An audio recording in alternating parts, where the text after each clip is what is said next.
Andy, I know you've never been happier than when you're sitting by a warm fire, snuggled up in a flannel and basking in the glow of an old-school budget spreadsheet.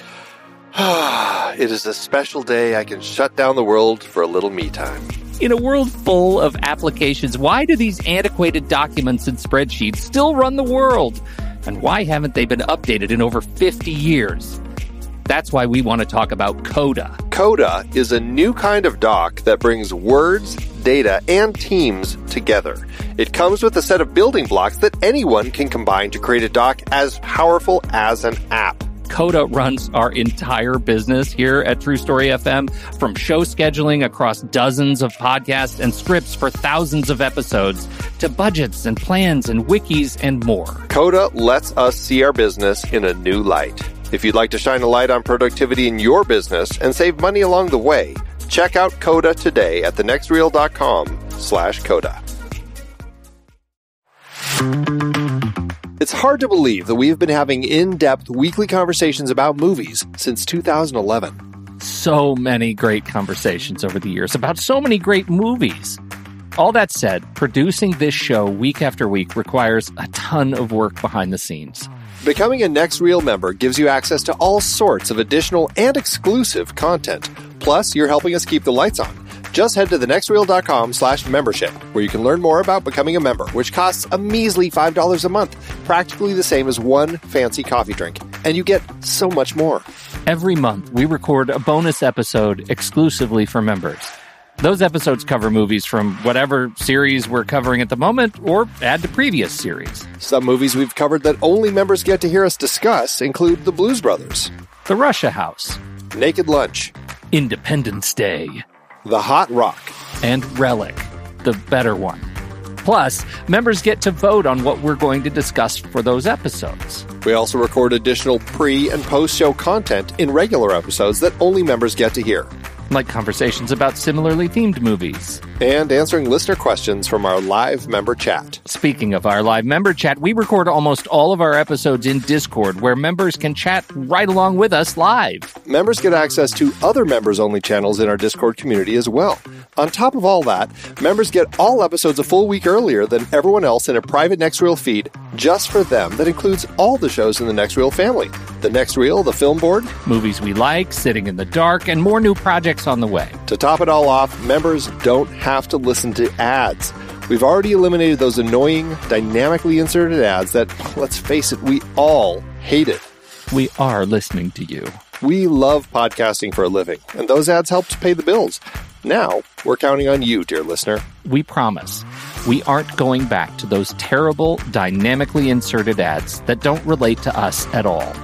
All we ask is that you consider supporting the Next Reel family of podcasts with a membership. Again, it's $5 per month or $55 per year. Just head to thenextreel.com/membership. thenextreel.com/membership. Get your access to early, ad-free episodes with bonus content, member bonus episodes, and access to member channels and live streams in Discord by signing up today.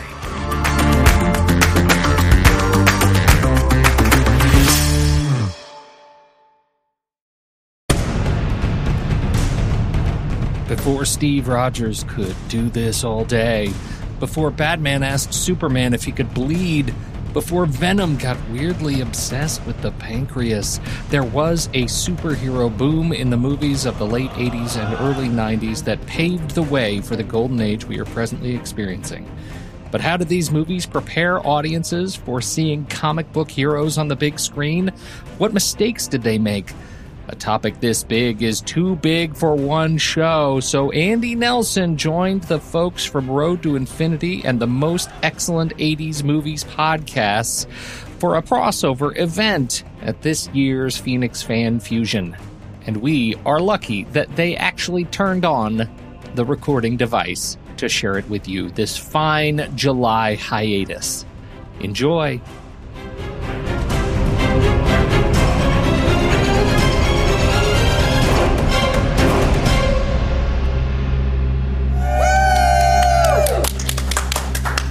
Thank you all for coming today.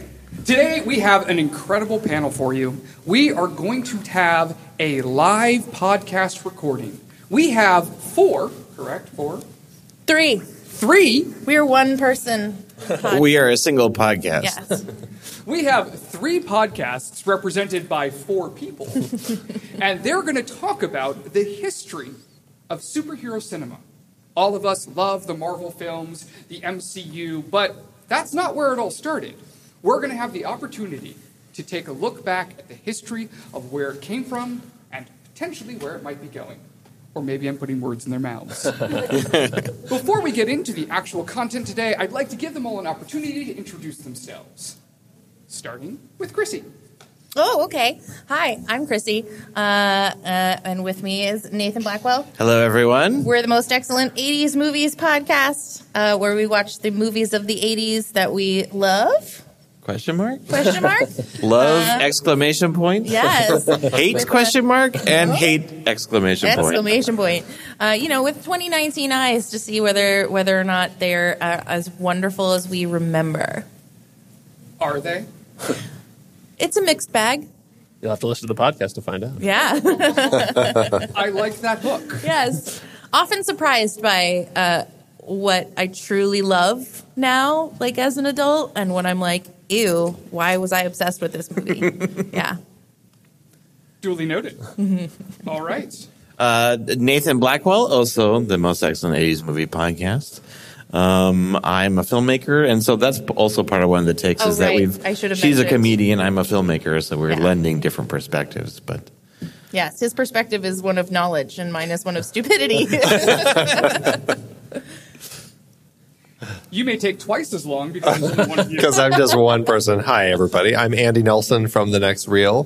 The Next Reel is a film podcast, and we have another podcast called The Marvel Movie Minute, and that is why I'm here, because we talk about the Marvel Cinematic Universe 1 minute at a time. A lot of minutes to discuss on our show. And yes, it is as awesome as it sounds. Yes. It is very detailed and very nerdy, and we love it. Imagine that 1 minute from the Iron Man movie that you just loved and talk about it. Yeah. Yes. And sometimes Yes. it's a minute of hammering. Yeah, I know. right, Who knew you would That have was a good minute. such a key moment in the franchise I to did discuss? love that. yeah, Chrissy and I were guests on that, and we did how many? 5 episodes? 5. 5 And we episodes, never yeah. got out of the cave. Nope. Yep, you were in the cave the whole time.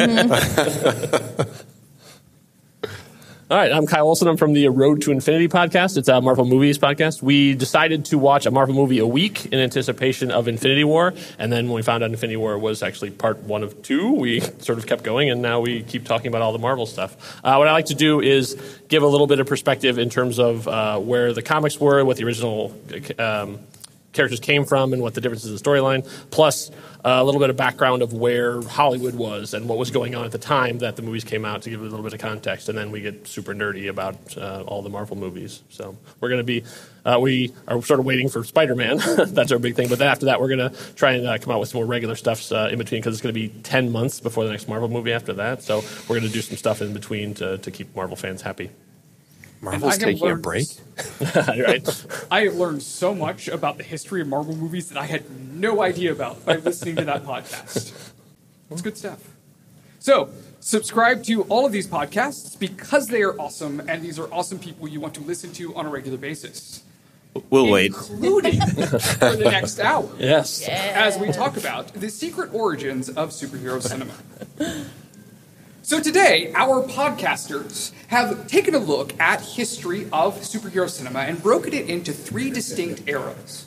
They have then each chosen a movie that they feel is representative or important in that area that they would like to actually talk about in greater detail for a couple minutes. And they've also identified some that perhaps are maybe not worth an entire couple minutes, but are something that we could spend a little bit of time briefly mentioning in passing as representative or important to the history and the narrative of superhero cinema. So with that, we are going to jump right in. You believe a man can fly. Superman, the movie, 1978. That's us. Yeah, so Most I feel like Most excellent pre-80s. right. Yeah. Pre-80s and post-80s today. We're going all over the place. That's right. Superman was really the bar to kind of get over, like in terms of I felt like all the superhero movies It felt like Superman, and then like not until like Spider-Man that, or I guess Batman counts. Batman, yeah. That's all I'm saying. Hold on there. Yeah, so there was just a few, because a lot of people for a long time said there was like a superhero movie curse. Like a good superhero movie couldn't be done because of the ridiculousness of the costume. Yeah, and I felt like Superman was the one in my mind that was a great movie and also a great superhero movie. Right. Oh, yeah. Well, that's so good. when you rewatched it, what stood out to you as still being great? Well, so Richard Donner, I feel like he's got a good handle on making. I mean, again, it's very dated. The effects, are not up to what we expect. But he focuses on the people. Yeah. On the humans and what they want. I feel like this is the most charismatic Superman we've ever seen. Oh, yes. Yeah, Christopher Reeve is so great. Yeah. He's just so cute and great and like pure. Yeah, I mean, him. I feel like you could cut out like 15 minutes of the movie, like all the visual effects. At least, well, yeah. no, like if you cut out all the visual effects from the movie where he's being Superman, like it would still be a good movie. Oh, okay. Yeah, I get what as in like there's still, the human element is still compelling. Yeah. What struck me when I rewatched this, and I was obsessed with these movies as a kid, not just this one, but all of the ones that came after, no matter how bad they got, the worse they got, the more I liked them. I think Superman 3 is possibly my favorite. You fed off of it like Nuclear Man. Revisit that one on your show. Yeah. I love it so much. The sound effect of the tankards of ooze in Superman 3 that heat up, woo, like it's in my mind, and it's just, I love it so much. The robot lady scared me so much as a kid. Oh, yes. Yes. Oh, my and gosh. bad Superman, Yeah. I had feelings about it. But and that's what struck me about rewatching this was like how horny everybody is in 1978 Superman. Like, that's the 70s. She asked him what color her underpants are, and like some of the dialogue that definitely went over my head as a kid watching as an adult. I was like, oh my God. Calm down, Lois Lane. Yeah, we really don't get any 70s superhero movies. Like, as soon as superhero movies start, we're into the 80s and into, I feel like the 80s are a better match of what, like, superhero movies are. But this is the closest we get to, like, a 70s superhero movie. Yeah. I mean, he was on television for a long time. Superman was just the TV guy for the most part. Nobody thought he could make this big of a leap. Well, it is Superman. He can leap over tall buildings in a single bound. Yeah. Yeah. If we're talking about evolution, like, look how jacked you're expected to be now as a superhero. So it's a slide of Henry Cavill's Superman next to Christopher Reeve's Superman. And like Christopher Reeve refused to wear any like padding in his suit. And like, I mean, obviously Henry Cavill has some padding somewhere. But like, we've all seen Henry Cavill, like, that man is jacked. Like, who knew that you could have that many abs? Yeah. It's beyond a six-pack. And of course, Christopher Reeves looks like a normal person, but again, like, I'll never look that good. It's he still looks great. Like, he looks very strong. He still looks like a physically fit person, but now, like, the expectation is that they look like they've been attacked by like a swarm of bees and they're swollen everywhere.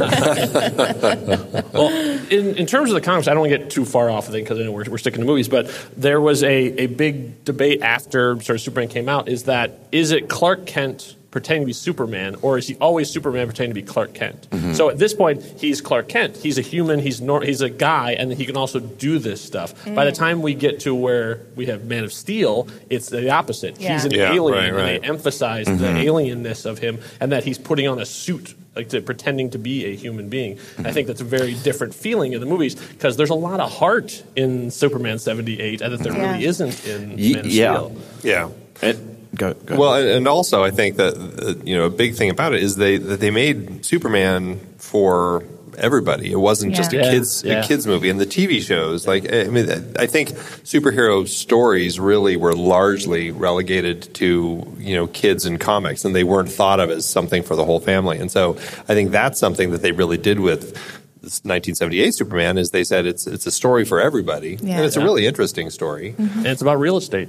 Yeah. It's about real estate, and they made It's him not look Lex normal. Luthor in a power suit. It's Lex Luthor trying to get land, you know. And like you're talking about the adult content too, like it's really a pretty adult story in terms of that. Even though we still see Superman saving people and lifting a helicopter. Right. Which is an interesting transition to the next movie that we have on the list here, Flash Gordon, which is very much not an everyman kind of story, much more of a sci-fi, and we have Road to Infinity Wars. Yes, that's me. So, all right, to talk about Flash Gordon, we have to go back in time a little bit to talk about Dino De Laurentiis. Now, Dino De Laurentiis was an Italian producer who got super powerful in Hollywood. At this point, he had produced Barbarella and Serpico and Death Wish. He was like box office Midas at this point, so he could kind of do what he wanted. So, in about 1974, I couldn't find the exact date, he had a meeting with a young filmmaker who had made a movie, and the guy was super excited about making a Flash Gordon movie, had all these great ideas, and De Laurentiis said, "You've made one teen comedy, why should I ever listen to you?" and just sent him on his way. So that guy took his ideas, revamped them a little bit, and created Star Wars. So De Laurentiis was stinging from this, so that he had a chance, because if you watch any of the Flash Gordon serials and you watch Star Wars, you can see there is a very clear line of like the adventure and like what's next, like the serialization of it. So he wanted his own Star Wars. So I know this is about superhero cinema, but Star Wars casts a long shadow over all of this stuff because everyone was chasing Star Wars. Everyone wanted to have that thing that kids and adults and everyone loved. So he wanted to make Flash Gordon his Star Wars. So he put together this thing. And now Flash Gordon was not really that well known of a property, so it's not like Superman where like you can go to Indonesia and there's kids running around in Superman outfits. Like Flash Gordon was at this point was a comic strip. That's what everyone knew it as. It was sort of like not the thing you would think would reach everyone, and it didn't.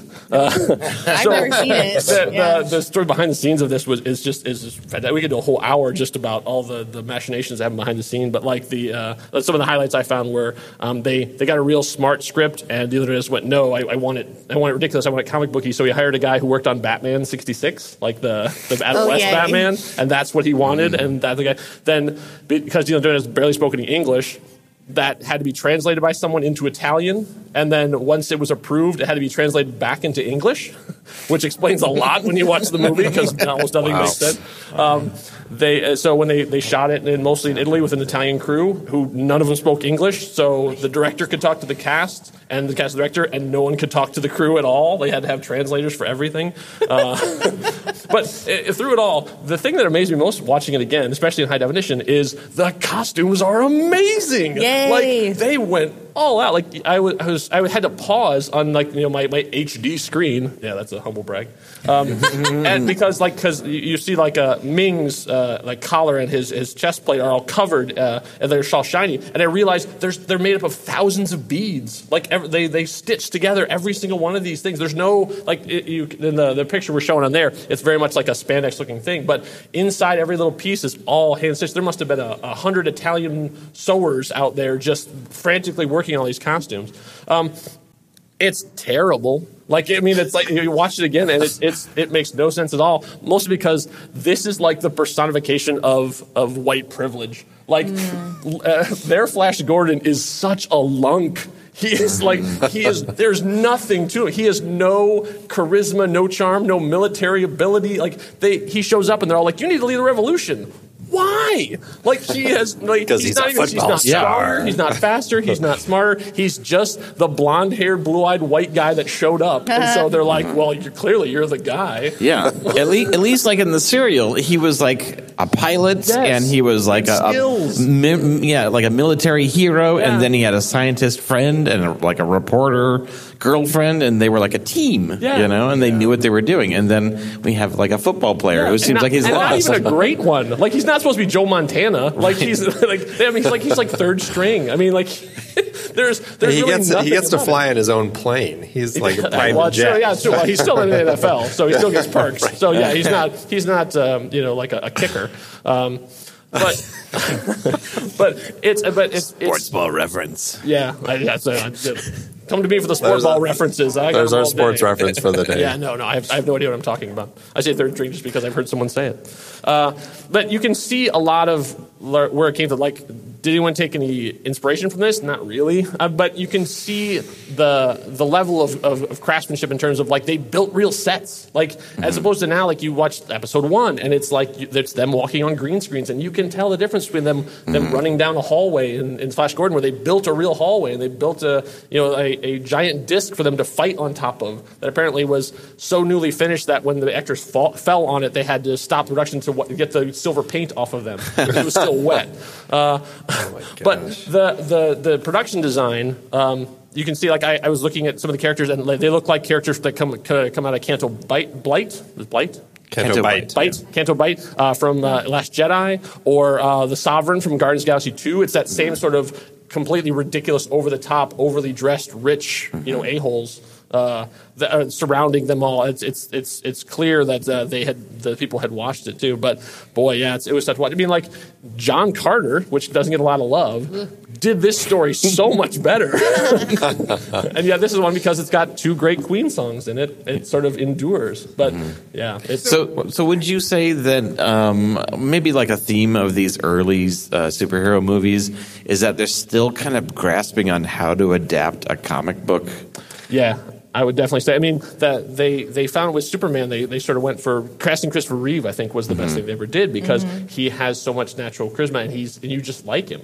Like, nobody likes Flash. Like, get out of here, Flash. I know it's to Sam Jones, who was first admitted it was not his finest performance ever, but they picked him from this is another piece of trivia that I forgot about. So they couldn't find anybody to be Flash. They went to Kurt Russell. Kurt Russell read the script and went, yeah, no. Kurt Russell, he's like, he went off to do The Thing. So I think he made a better career choice. Yeah. They went to Arnold Schwarzenegger auditioned for it, and no one could understand what he was saying. So like, no. So they got Sam Jones off of The Dating Game. He was a contestant, and they were watching it on TV. They're like, that's my guy.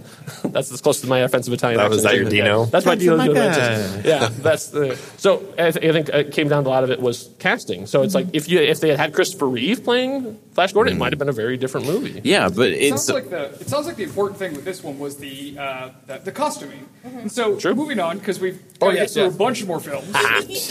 Let's talk for a moment briefly about Swamp Thing, and then we can move on to Supergirl. I just think Swamp Thing, I think it fits in exactly with what we were just saying, in that they were still trying to figure out how to adapt these comic books, these properties. I mean, they had Wes Craven directing it, and they tried to go a little bit with his horror route and everything, but it really, I don't know, it's an interesting film to revisit. I rewatched it for this, and but it really is lacking. Yeah. It's not a great film, and it's not. I mean, I think if they had, I'm not as familiar with Swamp Thing other than I think a couple issues of it, but I feel like if they let Wes Craven really go the horror route, they could have done something interesting with it. But I think that it just fails on that part otherwise. I think there's a place for it. Not like a monster in the like Frankenstein Wolfman? At this point, pretty much. Yes. Like okay. This is before right about the time Alan Moore took over the comic, and he made him into like a plant elemental, and so he became really spiritual and stuff, and super popular. And Ellen Moore. He found Jesus. No idea. More like he became Jesus. But I think that there is a place for a low-budget superhero movie, though. I kind of wish that every superhero movie wasn't $100 million. Like this was a low-budget, nothing kind of thing. I think for not necessarily for Swamp Thing, but some of these characters, you can make a dirty $10 million movie and have it be great. I wish they would sort of do that now. Mm-hmm. So how did we get from Swamp Thing to Supergirl and things like Howard the Duck? Oh, Howard.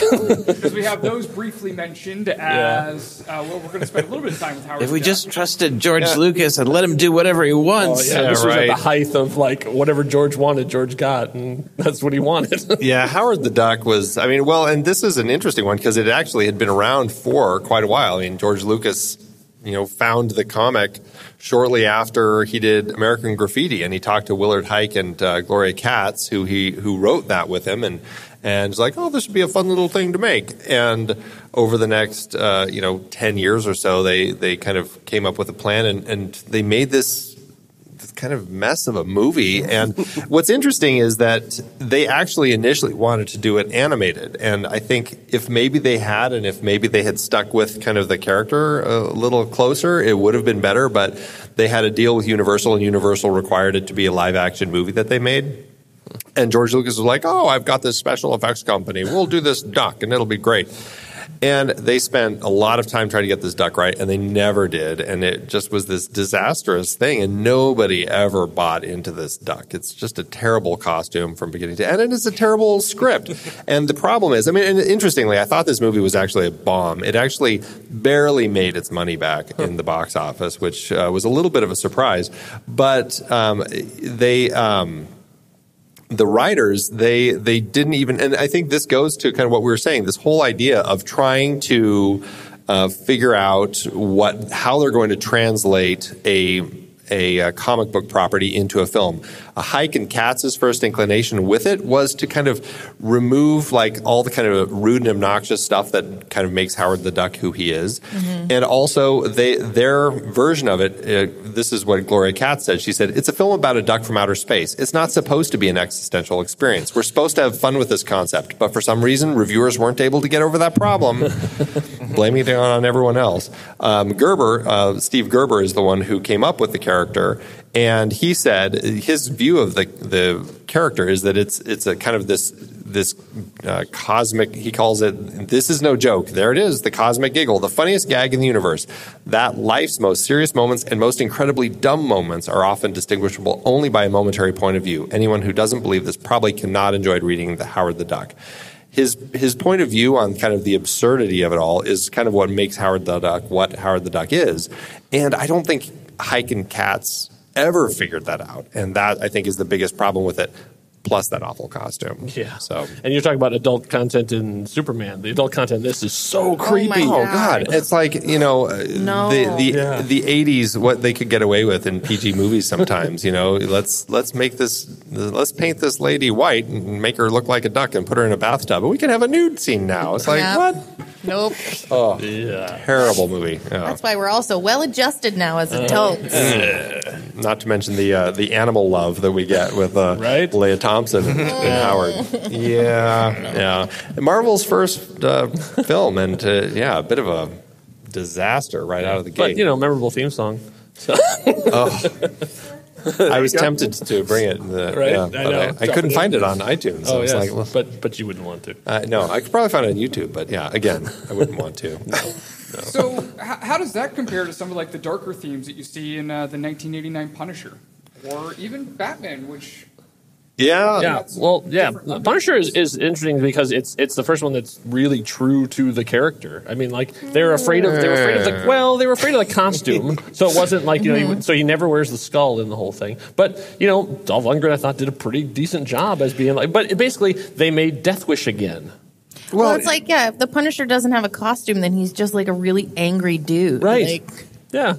With a guy, angry white guy with a gun. I know. That always goes well. Oh, more of those stories, please. And that was another dark one. But then they also were like, but it's a comic book, so we still have to have kids. And then they have the whole like rescue the kids story. And it's like, what is this happening? He has to be a hero. Meanwhile, the kids are like, leave us out of this. We don't want to be in your terrible movie. It was PG-13, wasn't it? Yeah, but it's like saving these kids, and then I don't know. It's just groping for an audience. Like there's not a built-in comic book movie audience yet, and so they're taking like properties that were cheap but like adult themed and trying to then it's like, it's a comic book, we'll give it to kids. Or they're making like themes really dumb. Yeah. Well, and I think the Punisher is an example where they really took Dolph Lundgren as the property and said, here's an action star. Mm-hmm. Let's find a comic book that we can kind of inject into his type of movie. And that's really all they did with that one. Mm-hmm. Yeah. Unlike Batman, which came out same year, and this is one where it had been kind of the story had always been kind of dark, but because of kind of the really campy TV show from the 60s and some of the campier comic book storylines and everything, it had kind of gotten lost, and Batman was a bit of a joke. And it took producers Michael Uslan and Benjamin Melniker they actually bought the rights to it in 1979, and then it took them 10 years to actually get somebody interested in making a darker comic story. I think people were still going, oh, but we want it to be like Superman. We want it to be bright. It's for the kids and everything. And they finally got people to bite into this thing with this darker presence of this dark character.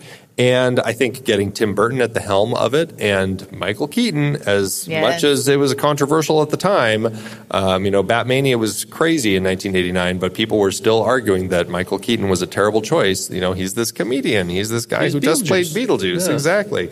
Nobody wanted to see him in the movie. But then you release it, and this movie became the number one box office opener for its opening weekend. It was the fastest film to earn $100 million in just 11 days. Oh, yeah. The good old days. I still remember it being a phenomenon. Yeah, it was huge. It was. Yeah. And it was like Batman Summer. Everything. Oh, yeah. We all had the whole shirts summer. and we got the cups from McDonald's. Yeah. It was a media blitz. It was. I still have my movie stub from it. Aww. That's so sweet. He is framed on his wall. But it's like Tim Burton and Michael Keaton both have that like dark playfulness, right? Mm-hmm. Where they can do something that's really like creepy and so dark in its like meaning and origins, but it's still playful and like joyful and in its oddity amusing. So I think they were a great team. Yeah, absolutely. And obviously they had worked together before with Beetlejuice, so they already had that chemistry. Mm-hmm. And then they brought it again to Batman Returns. Regardless of what you think of it, they still had their partnership and their chemistry and everything. Yeah. And so it was a good team. What I think is funny, this is just a side note, in the process of trying to get this film made, Uslan and Melniker actually had a lot of different directors and people attached. And at one point they were talking to Ivan Reitman to direct it, who wanted Bill Murray to be Batman and Eddie Murphy to play Robin. Oh my God. Yeah. That got pretty far, too. Falling back into the campy territory. That's right. Yeah. That would have been a very different movie. Yeah. I can't even imagine what that movie would look like. The most casual Batman and the most high energy Robin. Yeah, Batman obviously has been around since for 75 years or more at this point. But he had been a joke before. Now to bring him, make it serious. Now he is sort of like a thumbprint on the media landscape. Yeah. It's always the question is always who is Batman now? As we're recording this, we're between Batman. There's sort of a new Batman that they say is coming. Robert Pattinson. Yeah, Robert Pattinson. That's right. So, but that's news. When is that movie coming out? Nobody knows. But we're already talking about who the next Batman is. People are already starting their own new letter writing campaign to oust him. Exactly. Yeah, they're already stirring it up and hasn't even been officially announced. Some things never change. So rewatch this. It's clear that Tim Burton is not a comic book fan and he's even said he's gone on record saying, I've never read a comic book story in my life. I don't do a Tim Burton impression, sorry. But Batman in the movie is a straight up murderer. There's that whole question of does Batman kill? Well, he has machine guns in his car, and he drives into a building and drops a bomb. So yeah, he straight up murders dudes in this. And 10-year-old me watching and going oh, it's just Batman. This is great. But now you watch it with these eyes and go, oh, he's like the Punisher. He's killing people. Okay. Yeah. But they were really bad people. They were bad people, so it's okay. When they're in thug costumes, it's okay. Exactly. But even though it diverged from the source in quite a number of ways, it definitely, because of its success, had a huge impact over the next era of comic book films. Yes, absolutely. Everything else that came after it is, as you all put it, in the shadow of the bat. Yeah, before they were just kind of groping for cheap properties. It's like Superman was big, but there weren't a lot of replicators. But once Batman came out and became massive, then everyone was trying to make their Batman. Now, finally, there was now an audience for these comic book movies. And they looked for that as the template because things are about to get dark. Cinematically. There's literally and figuratively. That's right, because Ninja Turtles is our and it's one of the first. That's right. And so most of the scenes take place at night in the dark, just like in Batman. Literally dark. Where the sun never shines in Gotham. But it was a Jim Henson one, and this is one where I think they were trying to figure out how dark do we go with these comic book movies, because they kind of the comics arguably were a little darker. Yeah, I was a fan of them, and there was a lot of blood. It was definitely lethal, for sure. Right. A very different change. Because that was a reflection off of the Daredevil comics, which were the popular time. They were sort of a reflection of that, and then they became, radical dude. So then how did we get from that to a movie like The Rocketeer in 91? Okay, The Rocketeer is on my thing because it's one of my favorite movies of all time, and it so does not belong anywhere exactly where it is. So I think it's a terrific movie that completely gets misunderstood a lot. So now this is my gimmick. So to talk about The Rocketeer, 1991, when you talk about Disney and coming out of the 80s and 90s, they were ice cold. Like, we think of Disney now as the predominant media company and everything. They own Star Wars. They are the hottest thing. Whatever they put out, even if it's terrible, they're going to make it. Like Dumbo, actually I have not seen. Dumbo comes out, gets lukewarm receptions, still makes $100 million. Like, they're such a cultural juggernaut. But that was not the case in the late 80s into the 90s. They could not find a hit to save their lives. They were struggling. With live action. Live action, especially live action, yeah. So, Little Mermaid had just come out, so their animation studio had been shut down. They came out with Little Mermaid. It took a long shot, and it became huge. And suddenly, they could make animated movies again. And so that was the thing. But this was the time that they were animating themselves, and so it was every 2 or usually 3 years before another one coming out. So Beauty and the Beast was still on the horizon. Like, it wasn't even like they were barely talking about it. So they had Little Mermaid, and then if you look through their slate of live action movies from 75 to 91, you'll be shocked because you've never heard of any of those movies. I mean, Disney has buried them because they were huge disasters. But they were consistently putting out 2 live action movies a year, and nobody was going to them.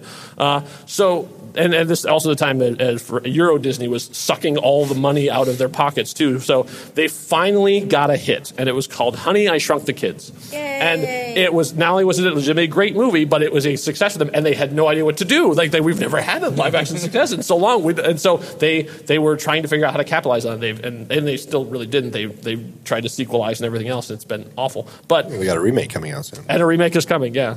I think for the Disney Plus. I think that's where it's going. Well, we'll see. So they went, all right, so that guy who directed that movie clearly knows what he's doing, so let's let him do what he wants to do. And what he wanted to do was an adaptation of one of his favorite comic books, and that was The Rocketeer. And so they sort of went, okay, if you think that'll do it. So he made a brilliant 1930s action movie right up there with 1999's The Mummy and Raiders of the Lost Ark. It fits right into that thing. And audiences did not want that at all, not from Disney especially. They wanted dark. That's right, because that's the thing. This is the right movie at the wrong time, coming in the shadow of the bat, coming after Ninja Turtles. This did not find its audience. It was a huge bomb, which is it's heartbreaking because it's such a brilliant, funny, sweet movie, and the effects still hold up. I mean, we're talking about some of the effects in Superman are laughably bad at this point, but the flying stuff still works. And even in Rocketeer, the flying stuff still works. You can see how they did a lot of it. I believed a man could fly. Yeah. And still they can, 10 plus years later, I still believe he can fly. You'd mount a campaign to bring this movie back. I really think it is. If they drop this now, I think it would be huge. But what interesting, so these things all, come back around. So this movie is a disaster. It gets buried. It gets put away. Disney disacknowledges its existence. And then the Marvel Cinematic Universe shows up, and they suddenly oh yeah, Captain America stories, and we need a World War II action thing. And they call up the director, Joe Johnston. They call up the director of The Rocketeer and said, hey, you know how to do this. And he does. And he makes Captain America the first Avenger. And it's brilliant, and everybody loves it. And I was like, this is the same thing. He did it again. If you like this, go watch The Rocketeer. You're going to love it. I wonder if it would have done well if it had been released 10 years earlier in the Superman era, I think before the darkness kind of took over. Even though the effects probably would have been a lot cruder, I think that because this is it's bright and it's sunny, and he's a terrible at his job. I mean, he's as a hero, he does not know what he's doing. He makes mistakes all the way along. Which, coming off of Batman, which is what everyone is, he is so self-assured and never questions up, and always knows what he's doing. Rocketeer, the picture we have up here is him flying along. That picture is when he salutes a kid that he's flying next to and shuts off his rocket pack and plummets to Earth and barely gets it turned back on again and saves himself. Oops. Like, it happens all through the movie. He makes these rookie mistakes because he doesn't know what he's doing. So he's not Indiana Jones. He's not Bruce Wayne. He's just a guy trying to figure this stuff out, and that's what makes it great. He's like Iron Man, Tony trying to figure out the Mark II. Yeah. For the whole movie. In the minutes that I watched with you, that's exactly what it is. Like, that period of time, him figuring it out, that's the whole movie. And I just love it. And it seems pretty different from the darkness of the Batman. Which is what the audience wanted. Which is what the audience wanted, and what some of the rest of the 90s brought us. It was this mix of weird and wacky and bright and dark, and even some animated films, including Batman Mask of the Phantasm. Yeah, that after the success of Batman, then comes Batman the Animated Series. Then they decided to make a movie of that, which is another huge flop. Like, and once again, and it so does not deserve it. Mask of the Phantasm is a brilliant animated movie, and is such a great piece of the Batman the Animated Series, and it just did not find an audience. And now I think it's beloved. But at the time, did you go see it when it was out? No, not until video. And I was a kid who loved Batman. Right, so. It came and went so fast. Well, and I think Batman, by this point, I think they missed their mark because it was the live action Batman was cool. And now it was animated. All of a sudden, it was like, oh, that's for kids now. I'm not going to watch it because I'm already old enough to watch this stuff where it's live action. Yeah. It sounds like the studios really couldn't figure out what they were really looking for. I mean, then you have things like The Mask, and then you have things like The Crow, which are two very different movies that have very different audiences and very different feel and styles to them. And released in the same year. Yeah, so we've got like indie comics now, like Vertigo and these darker adult comics like The Crow, which I just rewatched this morning. This was one of those movies that I was obsessed with, like when you're a teenager. Oh my god, this is so much like teenage angst just running through this movie. Oh yes, I was 13 when this movie came out, and I was all about it. Like, it's dark, it's mysterious. He's got creepy black makeup. Like, the story of the movie itself is tragic. There's The Cure on the soundtrack. If you want to revisit your youth, this is like a good movie for that because of that angsty time. But that also kind of there's not just one type of comic book movie, like comics, it's like a diverse medium, and there's not just Superman, there's like this kind of stuff. And I feel like this, even though it wasn't like a huge hit, and it was, obviously the tragedy of Jason Lee, Brandon Lee. Brandon's dead too. Brandon Lee's death, which kind of adds to the angst and the sorrow to the whole experience. Well, it does, because everybody knew that story before the movie came out, right? Yeah. So I had no idea that this was based on a comic book or what any of the source material was. It was just like a slightly gothic, dark, creepy movie with, that gave me an excuse to wear black vinyl and a lot of eyeliner, But yeah, I could see like the bad version of this would be someone saying it's a comic book and comic book movies should be like this. Yes. Whereas like there's, again, so many different types of stories in comics that you really have to kind of create and mold it around that specific because he's like a Punisher. That's what he is. Like, he's a Punisher from beyond the grave. But as dated as I feared this movie would be, and as dated as it truly is, it's still so 90s. Watchable. Oh yes, but it's so watchable. It is such a slice of the 90s. Like, everything about it is exactly right for what it is. Exactly right. And the casting, like we talked about earlier, the casting of Brandon Lee is he has that perfect sensitivity beyond the dark exterior, which if you're 13, you're like, that's what I need. I need some sensitivity on the inside, but some creepy darkness and long greasy hair on the outside. He's hurt inside, and still manifest. I can save him. Can you imagine Keanu Reeves doing this? I mean, I I'm sure it was can, offered and to I him. will, Kyle. I can. Calm down, Chris. Calm down. Can we get a letter writing campaign for this going on? But I think a lot, like we were talking about, though, it really comes down to the lead. Yeah. I mean, especially for these, what we have, almost everything we have is a singular hero. Yeah. At this point, they were not talking about teams or any of that stuff, and it comes down to that guy. And Brandon Lee was the guy. He was perfect in that role. The lead and the adaptation, the people who actually translated, I think, understand meat of what they're trying to do with the story. Yeah.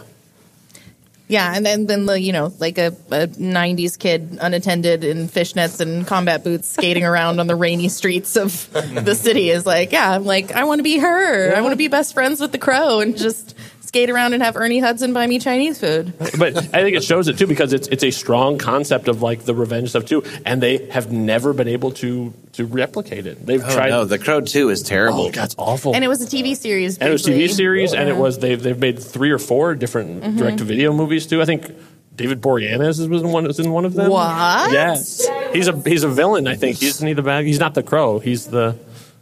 I don't remember, but they are terrible. When you get to most awful '90s podcast, when you guys do the next one, then that's up next. But it shows the power of it, like having it's that magical thing of like Stephen Norrington and Ernie Hudson too, who after Brandon couldn't finish his scenes his part got a lot bigger, and so he had to carry a lot of the movie too. Yeah. They're all fantastic in that movie. It just comes together in a really weird way. And Bai Ling is insane. It sounds like there's a mix of the talent of the people who were involved, but also understanding the source material and understanding the audience.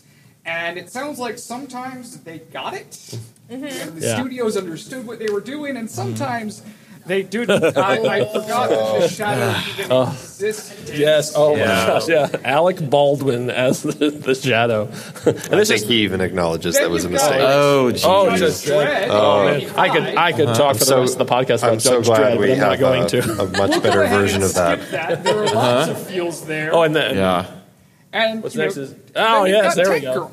Oh yes, so Tank good. Girl. Oh, I love Tank Girl so much. So instead of like talking about the sort of where we're at in terms of the studios and behind the scenes stuff, let's talk about women for once, because like since Supergirl came out and was a terrible movie, then Hollywood said, well, then clearly women can't be heroes, and so then so for the rest of this time you've not seen one woman up on the screen.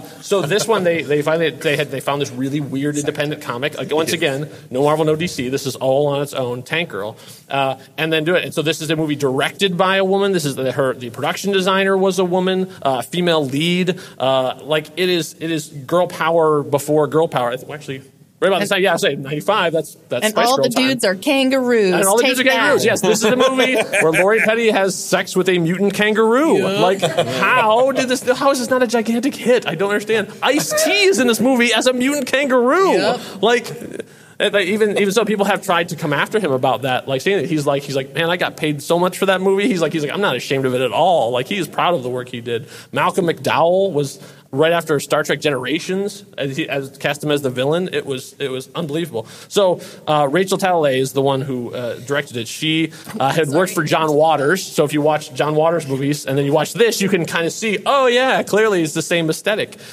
She's gone on to direct episodes of Doctor Who.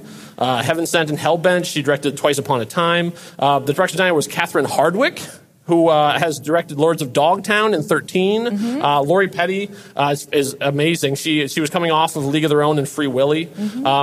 And I've actually bet. So how much do I love this movie? I have one poster at my house, one movie poster hanging up, and it is Tank Girl, and it is signed by Lori Petty. No way! It is my pride and joy. Naomi Watts is also in this movie as her first performance. She unfortunately does not like to talk about it. but coming into this, I know it comes out now and it's sort of seen as this weird offbeat thing, but going into it, everybody was really, really excited about what it could be. So much so that they went to Stan Winston to create the Rippers, the mutant kangaroos. And Stan Winston was white hot at this time. He was doing Jurassic Park. He did Terminator. He did Predator, all these designs. And he said, I want to make the mutant kangaroos for this. And they're like, we're a tiny little movie that's going to shoot in Australia. Like, we have no money. And he said, all right, I'll do it for half. And so he basically he had no reason to, but he wanted to do it so badly. He slashed his budget, made the costumes for it, and they are still on display in his museum. He asked for them to be put right next to the Predator and the Alien. Like, he was so proud of it. It's terrible mostly because the studio wanted a very traditional story, and Tank Girl is not a traditional story at all. I don't know how they looked at the script of mutant kangaroos and and like, there's even one deleted scene with a room of dildos, and they went, no, all this has to go. And they took it from the director and tried to cut it into a linear direct storyline. and also slash the budget at the same time, and it really does not hold. But you can see the spirit still living on in it. It has such a great heart, and it's funny, and it's weird, and it's exciting.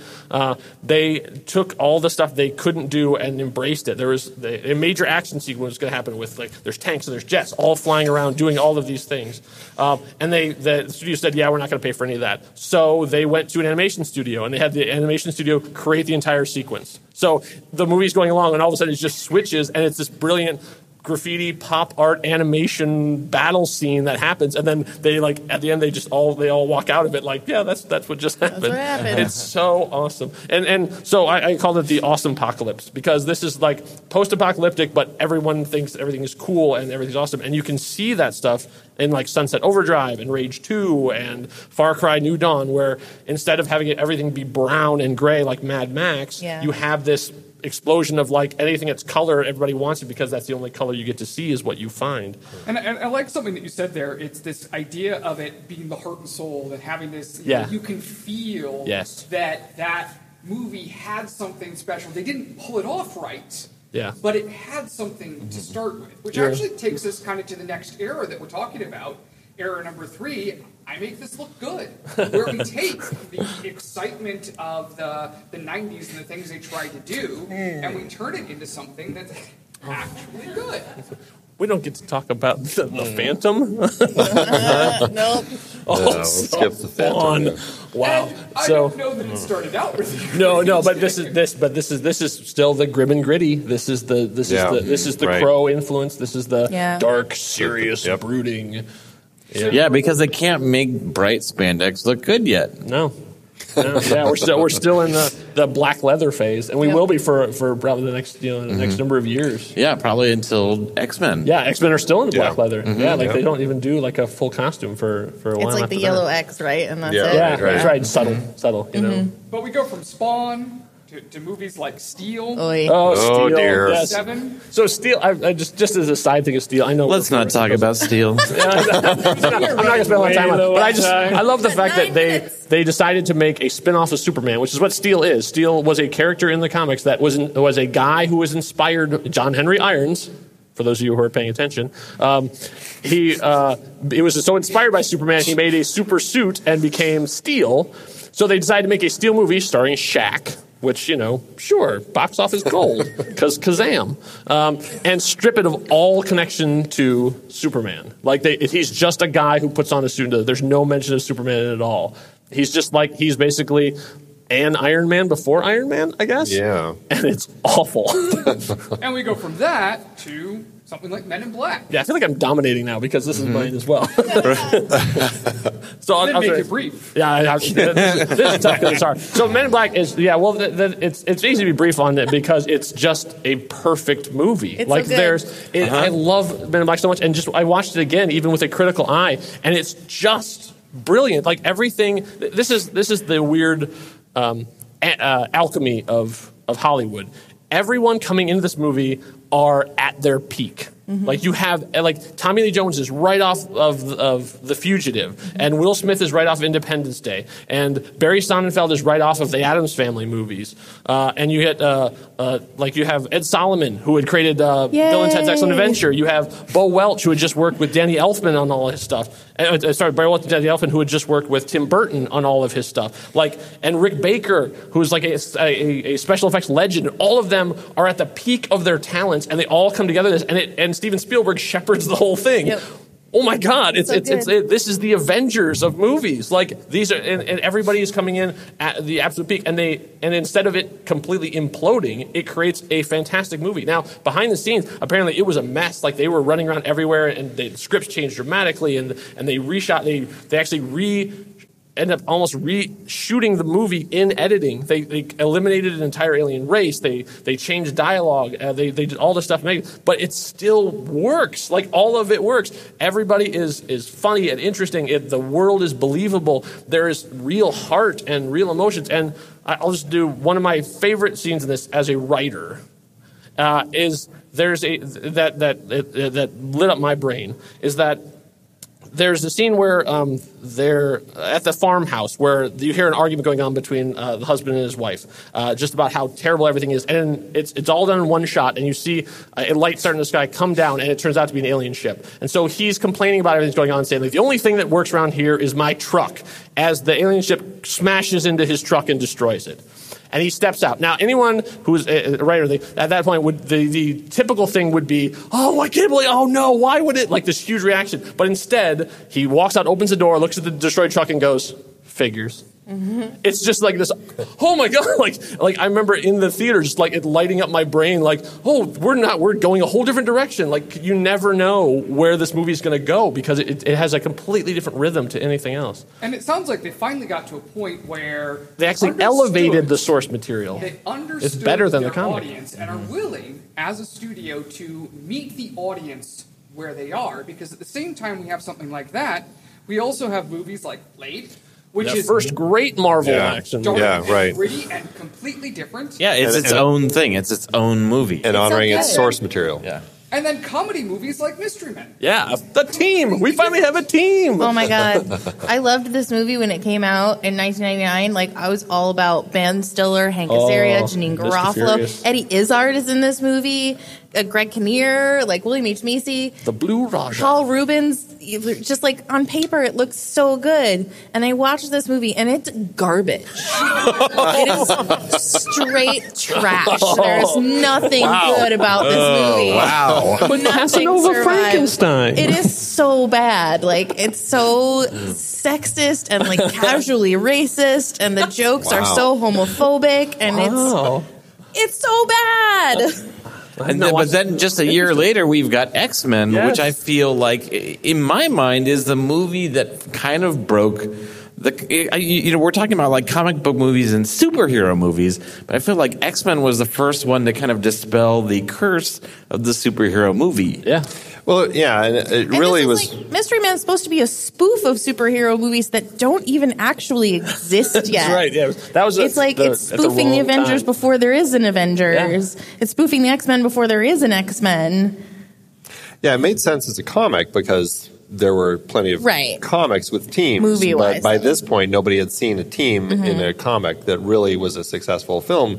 And so you're getting this kind of comedy spoof of these team, superheroes, but nobody really connected that with anything. Yeah. But yeah, then X-Men comes out, and I mean, it really does kind of change the face of things because now you've got a team. They're building this whole team. It's about these mutants coming together and creating these teams and battling, and it's something that really kind of they did right. Bryan Singer. Yeah, they're wearing their superpowers like on their sleeves. Like, everyone was like overtly superhero. Yeah, exactly. That's their one thing that they do, and they do it well. And plus, it had a message, and I think that's something that Bryan Singer obviously gravitated to. But also, I think that is something that helps X-Men resonate, and I think it helped resonate with audiences too. That whole idea of people being prejudiced because there's something different about you, but it doesn't mean that you are different. And the way that message played out in the film, I think it made it a very strong film. It was huge at the box office, and that really is something that kind of grew this film to be a huge thing and allowed for us to kind of get to the place where we are now, where you have things like the Marvel Cinematic Universe, you have the DC universe, all these different universes that people are creating because people, took a couple decades to figure it all out. And we even have some unique universes, things like Unbreakable, which didn't necessarily know it was going to be a universe, or we didn't know it was going to be a universe when it first came out. That was a stealth comic. Nor was movie. It based on anything. Yeah, it was almost like the first meta kind of look at nobody, comics. like he did not tell anybody. Like when nobody knew going in what it was that it was going to be a comic book movie. And as you've already mentioned, you do have things like X-Men that came out around the same period of time. It's kind of funny to think about all these movies that came out right around the same period of time. And like the year after The because Matrix. They were all different at different times. So is there any more you wanted to say about X-Men? We do have a couple minutes here if you'd like. I mean, it was just another, like Batman, like Superman, this was another huge hit at the box office. And I think it speaks to the fact that this is what people were ready for. They were ready for this transition. And I mean, it was a huge opening weekend. It was the highest grossing opening weekend for a superhero film, beating Batman Forever.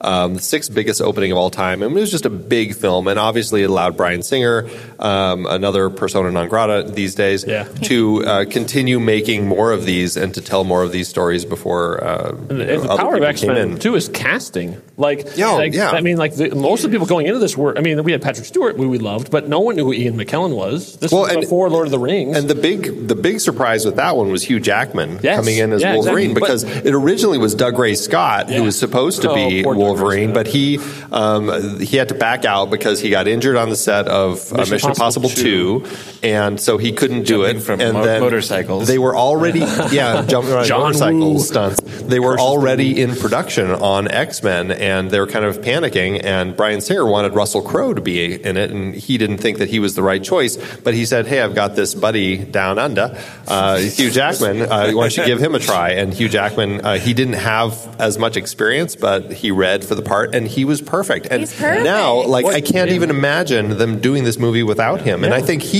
I mean, you mentioned casting. That, I think, is another thing that makes all of these, like the ones that succeed, they find the right people to be a part of it and make the team. I mean, even in universes like Harry Potter, it's because they cast it right that you really end up being able to create that universe. X-Men and X2 are like star-making machines. Like everybody in that group has gone on to do amazing stuff, and almost all of them are still working. Mm-hmm. Yeah, right. And even with like the X-Men origin stuff, like that cast has just exploded. Jennifer Lawrence, just a small part in that, and now they have to base every movie around her. J-Law, yes. You can see from X-Men. Then we have the building blocks that they will use to make the MCU. Yeah, and all the stuff that comes after, which is the precursor to all the things that we know and love. So I believe that takes us to the end today. So thank you all for your time today, and thank you all for hanging out with us for an hour. We loved having you today.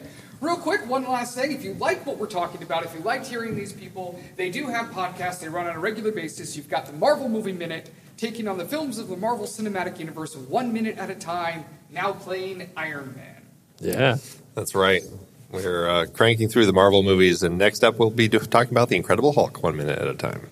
Awesome. Yeah. We also have the Most Excellent 80s Movies podcast. It's a podcast where filmmaker Nathan Blackwell of Squishy Studios and a comedian, Chrissy Lentz of National Comedy Theater, take a hilarious look at the 80s movies we love, hate to love, and love to hate with 2018 eyes and probably a significant haze of nostalgia. Word. Well said. And Road to Infinity. In January of 2018, the members of Legible Scroll came up with a mad plan. Watch a Marvel movie a week leading up to Infinity War and put out a podcast about each one. And we did it. But little did we know the story wouldn't be completed until Endgame. Or after. Yeah. So thank you to Phoenix Fan Fusion for letting us do our panel together. That was very cool of them. This was a lot of fun. And thank you guys for coming out and doing this. I like this crossover. It was a blast. Yeah, this was fun. I was like, I could keep going. I could talk for an hour about this stuff. Specifically about Tank Girl. I could talk a lot about Tank Girl. I could talk about the room long before that. So we'll do our post show will be talking about Judge Dredd, because I have a lot of feelings about that. Oh, dear. Great, thanks everyone. Thanks. Just Judge Dredd. Yeah. Tank Girl. It'll be first half Judge Dredd, second half Tank Girl. There you go. All right, thank you all for listening. All right, thanks guys.